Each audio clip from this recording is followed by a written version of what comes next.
कहला के चढ़बो पूरी पियर पियर साड़ी लागी तो बंगाल वाला खड़ी में के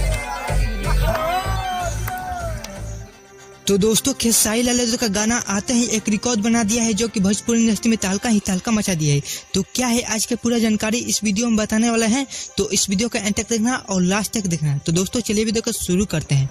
तो दोस्तों गाना का नाम है बिहार में हुई और इस गाने को लेकर आकर इसका म्यूजिक दिए हैं गोलू गुलजार। और दोस्तों ये गाना है खेसारी म्यूजिक वर्ल्ड पर जो कि आते ही तहलका मचा दिया है।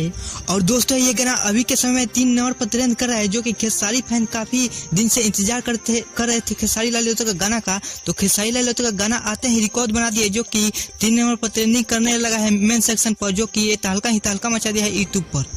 दोस्तों खेसारी लाल यादव का करोड़ों का नुकसान हुआ है जो कि इस गाना का रेवेन्यू सब ग्लोबल म्यूजिक को जाएगा, जो कि खेसारी म्यूजिक वर्ल्ड को नहीं जाएगा। तो आप लोग खेसारी म्यूजिक वर्ल्ड को सब्सक्राइब कर दीजिए। रिक्वेस्ट है कि लाइक कर देना और सब्सक्राइब कर देना और बेल आइकन दबा देना।